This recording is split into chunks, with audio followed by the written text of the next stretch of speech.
All right, good morning out there. Today is Thursday, June 5th, 2025. I'm Anthony, and this is Drive Dive. So, I make these videos to help myself, but I really would like to, help you. And that, right, it's kind of cyclical then, right? If I help you, you watch more, you subscribe, get my viewer count up, etc. While I do mainly do this for myself and journaling purposes, it'd be nice to kind of get that synergy and that exchange going. So, if this video is not helping you, do me a favor and just comment down below. What topic would interest you? What topic would help you, right? My interests span my career and everything, right? Like whether it's, mathematics education, educational leadership. You got fitness, Disney Lorcana, right, as a trading card game. Parenting, household chores. What else is on the list? I don't know. I like some rock music. We can talk shop on music if that's of interest to you. Or anything else, right? Comment down below. If there's a book you want me to read, I'll read it, and comment on that. We can get a little book club action going on. But yeah, man, comment down below. Let me know what you're into. But my thoughts this morning are just swirling on interview questions or conversations and feedback maybe I've received from my bosses, right? And based on those conversations, like why sometimes I choose to stay in a particular district, and other times why I've chosen to leave. And all of those things I guess are connected with this question I got recently about morale and supporting staff morale.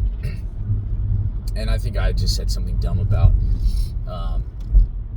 sponsoring ice cream socials, and because that's in my cover letter, but the reality is you support staff morale by just doing your job well, right? By recognizing that it's a main function of your job as a supervisor, right? It's what I have been and what I was applying for, to support your teachers and make sure they can do their job well, right? And that when they look at you in your seat, right, and your salary, etc., they need to know that you're doing your job well too.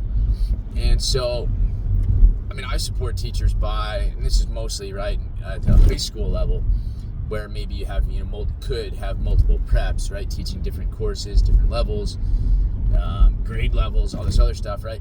You could potentially be in 2, 3, sometimes 4 different classrooms throughout the day, depending on the schedule, whether it's a traditional every period, every day, or like a rotating drop, etc. So you try to take all that stuff into account, and limit some of that movement and whatnot within teachers' schedules and that whole process, I think to support morale, right? Set them up for success throughout the year, so, they can have a bit better focus and an easier time when it comes to back to school night, when it comes to, right, in those presentations, right? They're kind of able to put fewer presentations together if they have fewer preps, right? Fewer course syllabi.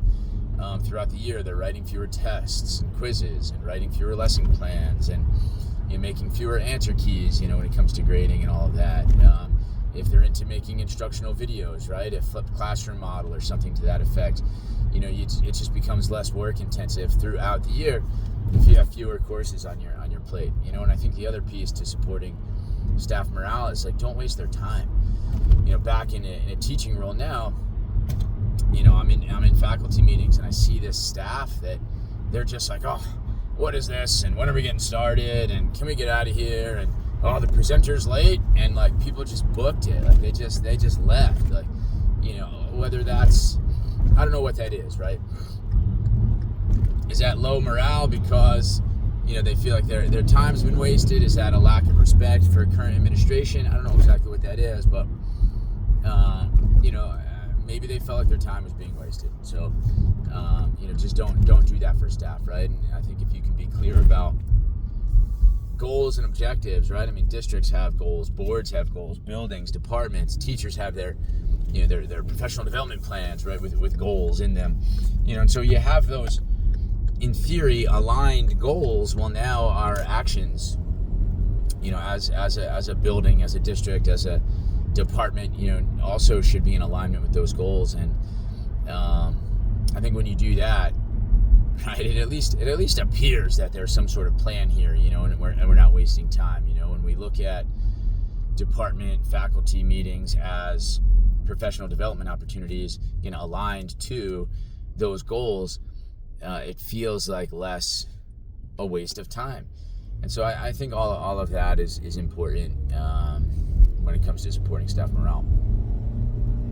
Sure, there are other facets too, right? There's all the small talk stuff and getting to know one another, and their, bits about their personal lives, and being sure to ask about their children and their families. And when you're writing emails, you're saying, how are you? And right, have a great weekend, and then all of that stuff. But at the end of the day, I feel, you're there to do a job, right? Focus on the task at hand. You do your job and let me know what you need from me so that you can do it more effectively, more efficiently, and I'll work hard to support that, right?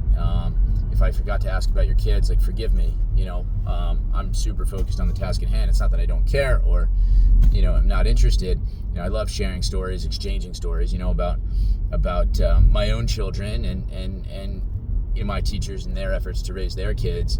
And I've learned some valuable, lessons in those exchanges. And so, but that can't be the priority, right? I mean, you can't just be there for the small talk and then not actually do your job well, not support teachers, not get them, the tools, the resources, not help kids, when needed, right? So you have to make sure all of that stuff is there first, right? You're taking care of those priorities.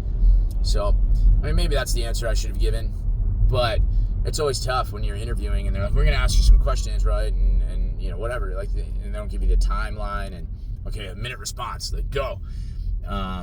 It's challenging, right? I mean, I've been in education now for nearly 20 years where I just don't feel like I fit into that, 30-minute interview time frame. But I'll keep swinging, right? That's part of the goal, I think, is to get back into a leadership position. I think this helps, right? If I can focus on some of the interview prep and answering some of those questions here, concisely, maybe get some of that feedback, but I can also review these videos should I have the time. Kind of create that own feedback loop for myself. Just reflecting on my own responses, speech patterns, etc. So, try to use this time productively.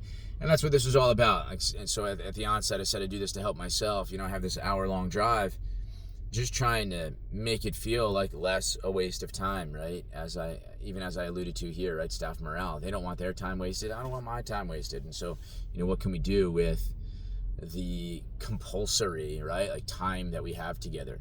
Staff meetings. You're required to have staff meetings, and you have to have agendas and sign-ins to support as artifacts that these meetings did take place. These trainings did occur. As we're required to give teachers X number of professional development hours per year. And so if you don't have meaningful, goal-aligned tasks and trainings and conversation topics during these compulsory meetings, it just feels like a waste of time when you're only doing it for compliance. So you have to find ways to bring meaning to those compliance-driven activities. Much like my drive to work, right? Yes, I have to drive to work. I don't have that type of work from home, work remotely type situation where a commute's not part of it. Commute's part of my job. It has to happen, has to occur. So what can I do during this 45-minute to an hour long, sometimes hour 15 drive? All that stuff depending on traffic that makes it feel more meaningful, purposeful, and aligned with my goals, right? So that's all these videos. I hope this long talk, again, it did something for you as well. If not, please, comment down below. What could I talk about that might help you? Or if you did find it helpful, comment as well, right? Appreciate that love, that support, that feedback. Keeps me going, keeps my cup full. And like I said, in turn, helps you. So that's that. Happy Thursday. Thanks for watching. Like, subscribe, comment, share, all that fun stuff. And I will catch you tomorrow. Have a great day.